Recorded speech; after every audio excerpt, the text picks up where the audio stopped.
A bad credit score doesn't just follow your finances, it follows your nervous system. You've seen the video, the one that walks you through every level of credit score, from 300 to 850, the interest rates, the car loans, the apartments you can or can't get, the doors that open or close based on a single three-digit number. It's a useful video, a practical video. But it's not the whole story. Because here's what no one tells you about a credit score. After enough years of living under one, it stops being a number on a screen. It starts becoming a voice in your head. It's there at 2 a.m. when you're staring at the ceiling. It's there when you walk into a dealership and feel your shoulders tense before anyone says a word. It's there in the way you talk to your partner about money. Or don't. You think your credit score only changes what you can buy. But after enough years, it starts changing who you are.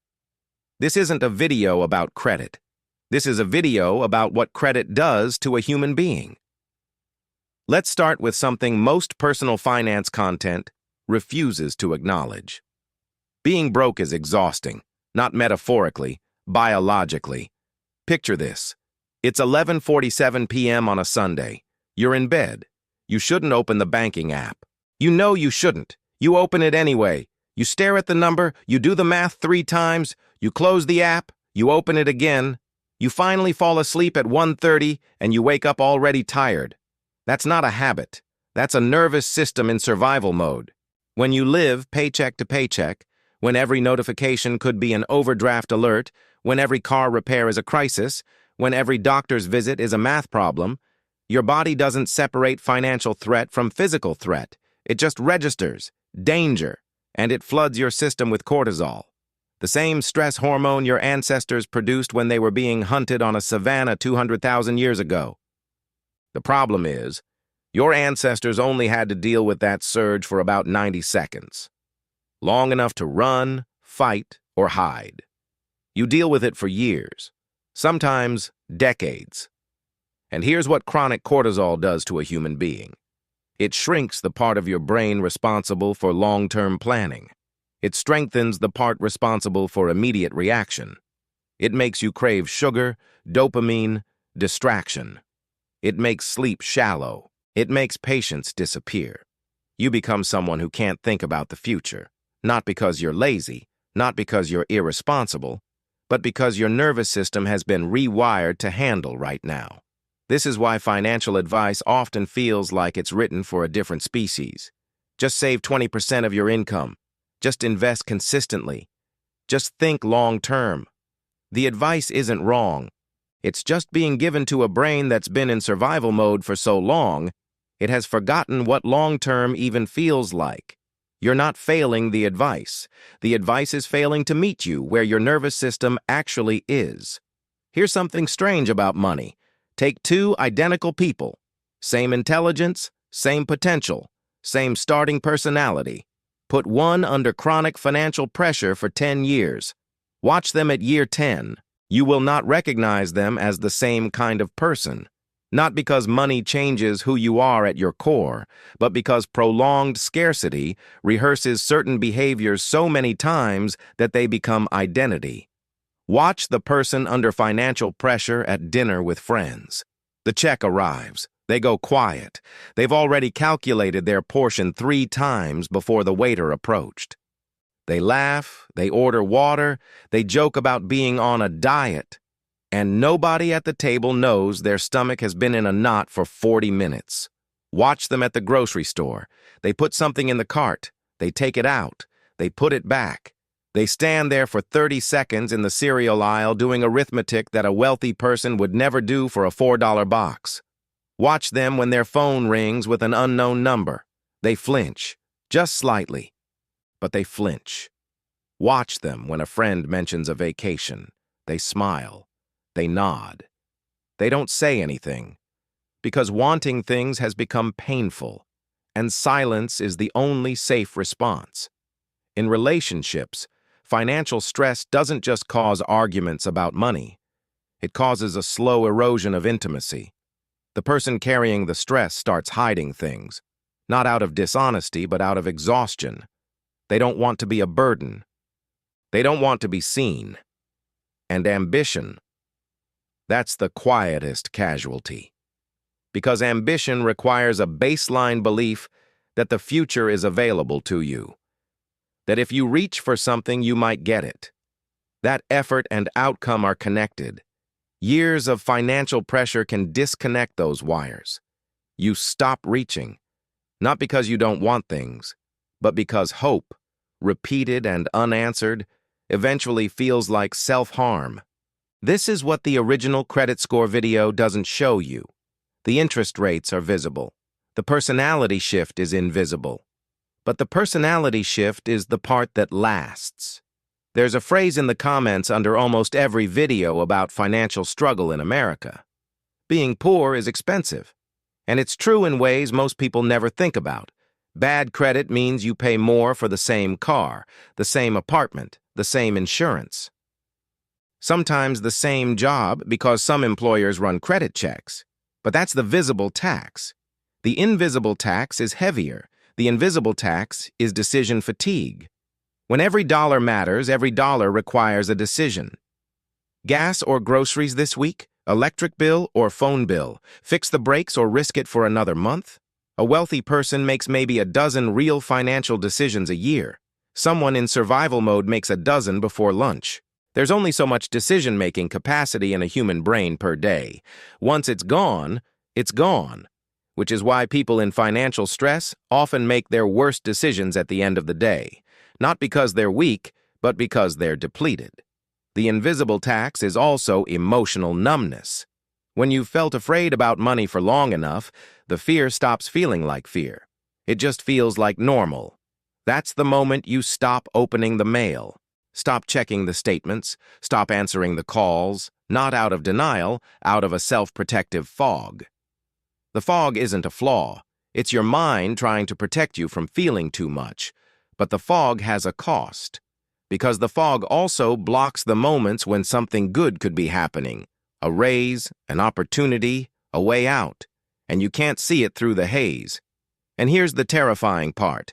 Most people living inside this don't even realize it's happening to them. They think this is just their personality now. They think this is who they are. It isn't. It's who survival made them. There's a difference.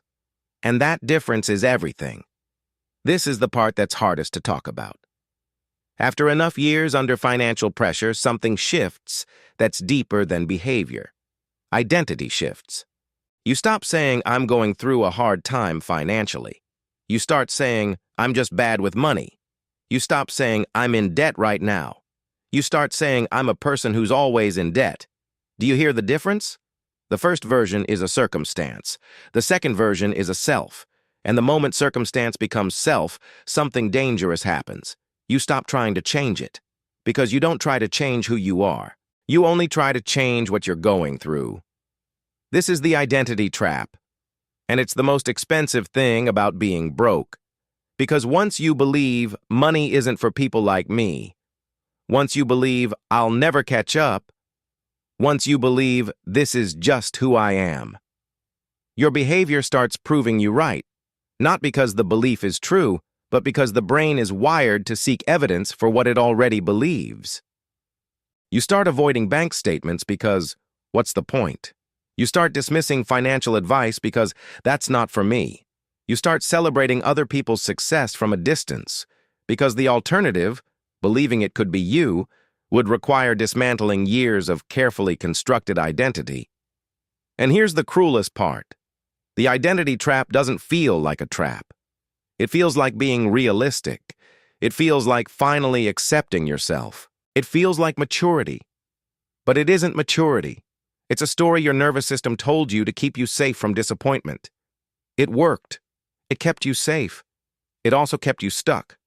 So here's the question this video has been building toward. If years of financial pressure can rewire your nervous system, reshape your personality, and rewrite your identity, what does it actually take to undo that? Most people answer with a number, a budget, a side hustle, a debt payoff strategy. Those things matter. They're real. They work. But they don't work first. Because the math was never the first thing that broke. The math broke because something else broke first. The belief that the future was available to you. The belief that you were the kind of person who deserved a stable life. The belief that effort and outcome were connected. The belief that you could be trusted with money, with hope, with another chance. Financial healing is psychological before it is mathematical. Read that again, slower. Financial healing is psychological before it is mathematical. This is the reframe almost no money content will give you because it's not a quick win and it's not monetizable as a course. But it's the truth. You don't fix your finances and then feel better. You start believing differently about yourself, even slightly, and the financial decisions begin to follow. The person who believes, I'm someone who handles money carefully, not because they read a book, because the identity demands consistent behavior. The person who believes, I'm someone who's bad with money, continues to prove themselves right, not out of failure, out of internal consistency. This is why two people with the same income end up in radically different financial places 10 years later. The math was never the variable. The story was. So the question isn't, how do I fix my credit score? The question is, what story have I been telling myself about money, about deserving, about who I am? And is it actually mine, or did I inherit it from a decade of survival? That's a different question, and it has a different answer. There's a moment some people describe, usually quietly, usually in passing, when something shifts. It's not the moment they pay off the debt. It's earlier than that.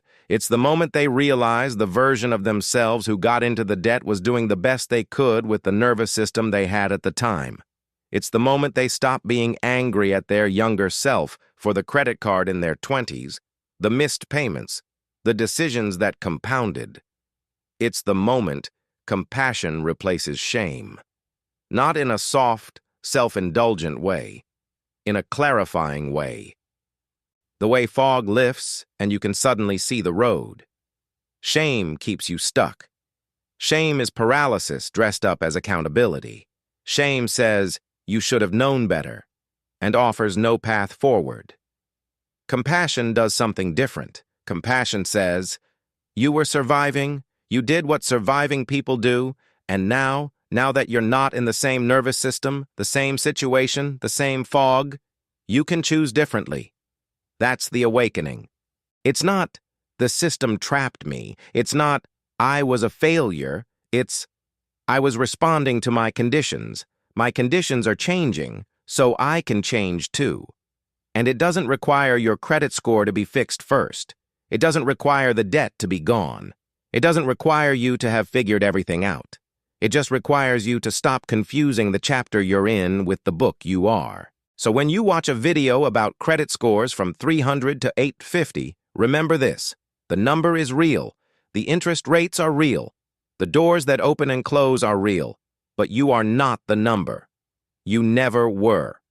You are the person who has been carrying the weight of that number, sometimes for years, sometimes for decades, and is still here, still watching, still looking for a way through.